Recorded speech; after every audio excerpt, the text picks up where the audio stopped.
नमस्कार दोस्तों, मेरा नाम विक्रम है और आप देख रहे हैं मेरे यूट्यूब चैनल सरकारी नौकरी अड्डा। आज हम बात करने वाले हैं एनएचएम में निकली सीएचओ भर्ती के बारे में कि आखिर इसका फॉर्म आपको कैसे भरना है। तो बहुत ही सिंपल और आसान तरीका है आवेदन फॉर्म भरने का। हम स्टेप बाय स्टेप प्रोसेस के बारे में बात करेंगे। तो आपको किस तरह से सर्च करना है, सबसे पहले आपको जाना है गूगल पर आने के बाद आपको लिखना है MP NHM CHO ई मित्रा नेट। जैसा कि आप देख सकते हैं, मैं इसको हाईलाइट भी कर देता हूँ बॉक्स के थ्रू। ये देखिए MP NHM CHO ई मित्रा नेट लिख करके आपको गूगल सर्च करना है। जो पहली वेबसाइट खुलेगी वो EMITRA.net की खुलेगी, उस पर आप लिंक पर क्लिक करेंगे तो वैकेंसी का पेज ओपन हो जाएगा। यहाँ पर इस वैकेंसी से रिलेटेड सारी जानकारी हिंदी भाषा में लिखी हुई है, जैसे कि आवेदन की प्रक्रिया, आवेदन फीस, लास्ट डेट, सब कुछ लिखा है। इसके अलावा यूट्यूब पर भी वीडियो है, मैं उसकी लिंक आई बटन में दे दूँगा। तो इस पोस्ट में आपको नीचे आना है। जब नीचे आएंगे तो यहाँ अप्लाई ऑनलाइन फॉर CHO लिखा हुआ है, इस पर क्लिक करेंगे तो एक लॉगिन पेज खुल जाएगा। यदि आप पहले से आई फॉर्म MP ऑनलाइन पर आपका रजिस्ट्रेशन है तो आप लॉगिन करके अप्लाई कर सकते हैं। अदरवाइज़ यहीं पे आप जब नीचे देखेंगे तो न्यू अकाउंट क्रिएट करने का ऑप्शन दिखाई देगा आपको। मैं एरो से इसको शो करता हूँ। ये देखिए, यहाँ पर आपको क्लिक करना है अपने नए रजिस्ट्रेशन के लिए। तो यहाँ पर क्लिक करने के बाद जो पेज है आपके सामने, रजिस्ट्रेशन पेज ओपन हो जाएगा। इस रजिस्ट्रेशन पेज पर आपको अपना नाम, अपना सरनेम, पिताजी का नाम और कुछ बेसिक जानकारी भरनी है। तो चलिए मैं अपनी जानकारी, डमी जानकारी भर रहा हूँ। इसमें मैं पहले अपना नाम लिख रहा हूँ, सरनेम लिख देता हूँ, पिताजी का नाम, माताजी का नाम, अपनी जन्म तारीख, जेंडर सेलेक्ट करके, डेट ऑफ बर्थ सही करके जेंडर सेलेक्ट करना है। अपनी कैटेगरी यहाँ से चूज़ करना है। मैं जनरल कैटेगरी कर रहा हूँ। यहाँ पर मैं एक डमी मोबाइल नंबर अपना लिख रहा हूँ। ये मेरा मोबाइल नंबर नहीं है लेकिन डमी मोबाइल नंबर है। यहाँ पे एक ईमेल आईडी अभी मैं कुछ भी डाल रहा हूँ। साथ ही आपको यहाँ पर एक यूज़र नेम बनाना है जो यूनिक होना चाहिए, और पासवर्ड नीचे टाइप करना है जिसमें एक अक्षर कैपिटल हो, एक स्मॉल हो, एक स्पेशल कैरेक्टर हो, नंबर हो। तो जैसे मैंने विकास @243 ऐसा कुछ करके पासवर्ड बना दिया है। पासवर्ड डालने के बाद में आपको कैप्चा कोड डालना है नीचे। पासवर्ड एक बार मैं सही कर देता हूँ। फिर नीचे आगे यहाँ कैप्चा कोड डालना है और सबमिट बटन पर क्लिक करना है। तो जैसे ही मैं सबमिट बटन पर क्लिक करूँगा तो यहाँ मेरा रजिस्ट्रेशन हो चुका है। अब यहाँ पर आप देखेंगे कि यहाँ पर अलग अलग जो है लिंक मिल रही है, जिसमें मुझे सबसे पहले अपनी प्रोफाइल बनाना है। तो प्रोफाइल बनाने के लिए प्रोफाइल सेक्शन पर क्लिक करूँगा। यहाँ पर जो रजिस्ट्रेशन में मैंने डाला था वह जानकारी दिखाई दे रही है। उसके अलावा जो खाली फील्ड है मैं इनमें भी अपनी डिटेल्स भरूँगा। तो यहाँ पर हम देख लेते हैं कि जो रजिस्ट्रेशन में मैंने डाटा डाला था वह सही है कि नहीं। यदि सही है, इसके बाद यहाँ मुझे हिंदी में अपना नाम लिखना है। तो मैं हिंदी में डायरेक्ट नहीं लिखा रहा है, तो मेरे पास एक एक्सटेंशन है। आप चाहें तो अलग से कहीं हिंदी में लिखी कॉपी पेस्ट कर सकते हैं। तो मैं उससे डायरेक्ट लिख रहा हूँ हिंदी में अपना नाम। हिंदी में अपना नाम लिख दिया है। इसके बाद अब जब हम नीचे आएंगे, यहाँ पर डोमिसाइल में मध्य प्रदेश सेलेक्ट कर रहा हूँ। कैटेगरी सेलेक्ट कर चुका था पहले ही। या मैरिड अनमैरिड का ऑप्शन है तो मैं अनमैरिड कर रहा हूँ। यदि आप मैरिड कर रहे हैं तो यहाँ आपको पत्नी का नाम लिखना है और शादी की तारीख, विवाह की तारीख डालनी है। आपके कितने बच्चे हैं वो लिखना है, और लास्ट वाले बच्चे की डेट ऑफ बर्थ डालनी है। मान लीजिए एक बच्चा है, मैं यस करके आपको दिखाता हूँ। यस किया मैंने। यहाँ पे एक बच्चा है तो एक करके उसकी डेट ऑफ बर्थ, बच्चे की दो है तो जो दूसरा वाला है लास्ट बच्चा उसकी डेट ऑफ बर्थ डालना है।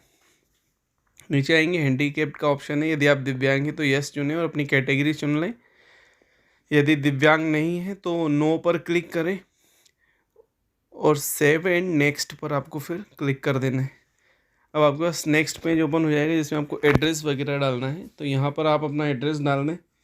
मैं भी एक मेरे दिमाग में रैंडम जो एड्रेस आ रहा है मैं वो लिख रहा हूँ। आप पूरा एड्रेस लिखिए जो आपके आधार कार्ड पे है, तो वो ज़्यादा बेहतर होगा। मैं अपना स्टेट सेलेक्ट करके, डिस्ट्रिक्ट सेलेक्ट करके, पिन कोड यहाँ एंटर कर दूंगा। अभी यदि आपका परमानेंट एड्रेस आपने ऊपर लिखा है तो उसको सेम एस कर दें। आपके अलग अलग है एड्रेस तो वो भी लिख दें। उसके बाद आ जाएँ क्वालिफिकेशन वाले पे। तो यहाँ पर क्वालिफिकेशन डाल रहा हूँ 10वीं 12वीं और नर्सिंग से रिलेटेड है चूँकि वैकेंसी, तो नर्सिंग से रिलेटेड डाल रहा हूँ। यहाँ आप अपनी प्रोफाइल बना रहे हैं तो जितनी क्वालिफ़िकेशन आपकी आप सारी भी डाल सकते हैं। फिर जिस पोस्ट के लिए आप आई फॉर्म के थ्रू अप्लाई करेंगे उसके लिए जो क्वालिफ़िकेशन मांग रहा होगा वो आपको आगे फॉर्म में और मांगेगा, एक बार मैं बताऊँगा। ये तो चूँकि प्रोफाइल बन रही है तो मैं फटाफट से अपने 10th की 12th की और नर्सिंग बीएससी नर्सिंग की डिटेल्स यहाँ पर फिलअप कर देता हूँ। आप ये जानकारी भरते समय अपना रोल नंबर और परसेंट ज़रूर ध्यान से भरें, क्योंकि परसेंट ऑटोमेटिक नहीं लेते हैं। परसेंट आपको कैलकुलेट करके और फिर खुद से डालना है, तो कहीं ऐसा नहीं हो जाए कि आप नंबर अलग डाल रहे हैं परसेंट अलग डाल रहे हैं, उस बात का ख्याल रखें।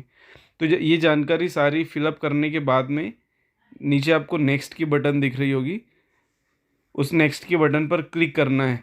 तो आगे फिर डॉक्यूमेंट्स अपलोड करने का ऑप्शन आएगा, जहाँ पर फ़ोटो, साइन और डोमिसाइल सर्टिफिकेट अपलोड करने होते हैं। क्वालिफ़िकेशन के डॉक्यूमेंट्स भी अपलोड होंगे लेकिन वो आगे होंगे। तो यहाँ सबसे पहले फ़ोटो सेलेक्ट करना है, तो मैं फ़ोटो मैंने चूँकि डमी बना के रखी हुई है फ़ोटो साइन, तो वो मैं अपलोड कर देता हूँ। उसके बारे में डिटेल्स की किस तरह साइज़ होना चाहिए वो सब कुछ यहाँ डिटेल लिखी हुई है। मैंने फ़ोटो डमी जो जैसे बताया कि मेरे पास रखी हुई है, तो मैं यहाँ से डमी फ़ोटो अपलोड कर रहा हूँ। यहाँ से आप फ़ोटो सेलेक्ट करके और राइट क्लिक कर दें। इसी तरह साइन भी अपलोड कर दें, साइन अपलोड करके राइट क्लिक कर दें। अभी यहाँ से मैं डोमिसाइल सर्टिफिकेट अपलोड करूँगा, जो कि एक मार्कशीट है, ये भी एक डमी है, ये आपको बताने के लिए। ये सब कुछ हो जाएगा तो आपको इस तरह से फॉर्म ओपन हो जाए, आपकी कंप्लीट डिटेल ओपन हो जाएगी, आपकी प्रोफाइल ओपन हो जाएगी। यहाँ से आप डॉक्यूमेंट्स और डिटेल्स चेक कर सकते हैं। प्रिंट निकालना चाहे प्रिंट निकाल सकते हैं। वापस आपको होम पेज पर आ जाना है, आपको ऊपर ऑप्शन दिखेगा। अब यहाँ पे जो करंट वैकेंसीज अभी हैं आई फॉर्म सारे दिखेंगे आई फॉर्म पे। तो अभी CHO के लिए अपन अप्लाई कर रहे हैं, तो CHO के सामने जो अप्लाई, यहाँ CHO की वैकेंसी के लिए उन्होंने अलग एक सेक्शन दिया है, तो यहाँ CHO की वैकेंसी के लिए आपको सामने अप्लाई पे क्लिक करना है। अप्लाई पे क्लिक जैसे ही आप करेंगे तो आपके सामने फिर एक पेज ओपन हो जाएगा। उस पेज पर आपकी जो अभी तक जानकारी आपने भरी है पहले, वह थोड़ी सी जानकारी वो दिखाएगा। उसके अलावा अब इस फॉर्म के लिए कौन सी डिटेल्स मांगेगा वो अब आगे आएगा। तो यहाँ आप देख रहे होंगे बेसिक जानकारी दिख रही है। यहाँ मैं जैसे नेक्स्ट करूँगा तो नेक्स्ट करने के बाद यहाँ पर अब बोल रहा है किस पोस्ट के लिए अप्लाई करना है, तो मैं CHO सेलेक्ट कर लेता हूँ। अब मुझे एग्ज़ाम सेंटर सेलेक्ट करना है 4, तो पहला भोपाल करके बाकी कोई से रैंडमली जो भी आपको नज़दीक हो आपके पहले वो सेलेक्ट कर लीजिए। पहला आप पहले सेलेक्ट करेंगे उस वो वहाँ सेंटर मिलने के चांसेस ज़्यादा हैं। क्वालिफ़िकेशन सेलेक्ट कर लेता हूँ। यहाँ आपको सारे ऑप्शन जो दिख रहे हैं इन पे यस करना है। अब नीचे डॉक्यूमेंट्स अपलोड करने का ऑप्शन है, तो मैंने डमी बना के रखे हैं तो वो डमी अपलोड कर रहा हूँ। आपको अपनी मार्कशीट, यहाँ 10th मांगा है 10, 12th मांगा है 12th करना है। BSc वाले आपको सारी मार्कशीट एक PDF फाइल में बना के अपलोड करनी है। आधार कार्ड अपलोड करना है। आपका जो प्रिंसिपल वाला सर्टिफिकेट है वो अपलोड करना है। PDF फाइल में उन्होंने लिखा है, वहाँ आप देख लेंगे JPG लिखा है या PDF, उस फॉर्म में आपको डॉक्यूमेंट्स अपलोड करके सबमिट कर देना है। ये चेक मार्क पर क्लिक करके सबमिट कर देना है। अभी देखिए सारा फॉर्म भरा गया। डिटेल एक बार अच्छे से चेक कर लें। यहाँ पे आप यहाँ पे कैटेगरी के अनुसार कितनी फ़ीस लग रही है उसकी डिटेल्स यहाँ पर दी हुई है। कौन से सेक्शन में, यहाँ पे आप देखेंगे इस वाले सेक्शन में आवेदन फ़ीस की जानकारी दी है कैटेगरी के अनुसार। और आपने जो डॉक्यूमेंट्स अपलोड किए एक बार उन्हें चेक कर ले, वो आप यहाँ से डायरेक्ट देख सकते हैं। ये जो नीचे ऑप्शन दिख रहे हैं यहाँ पे आप अपने डॉक्यूमेंट्स चेक कर सकते हैं। उसके बाद नीचे आपको मिलेगा पेमेंट का ऑप्शन, तो फाइनली आपको पेमेंट पर जाना है। जैसे ही आप पेमेंट के बटन पर क्लिक करेंगे तो आपको यहाँ कियोस्क सेलेक्ट करके ओके करेंगे तो net banking, debit card, UPI और वॉलेट 4 ऑप्शन मिलेंगे। नेट बैंकिंग चालू है तो नेट बैंकिंग के थ्रू कर लें, डेबिट क्रेडिट कार्ड है उससे पेमेंट कर दें, चाहे UPI से कर दें चाहे वॉलेट से पेमेंट कर दें। इस तरह आप आसानी से फॉर्म भर सकते हैं। आई होप कि आपको ये जानकारी अच्छी लगी होगी। यदि अच्छी लगी हो तो चैनल को लाइक करिएगा, और यदि आप नए हो तो चैनल को सब्सक्राइब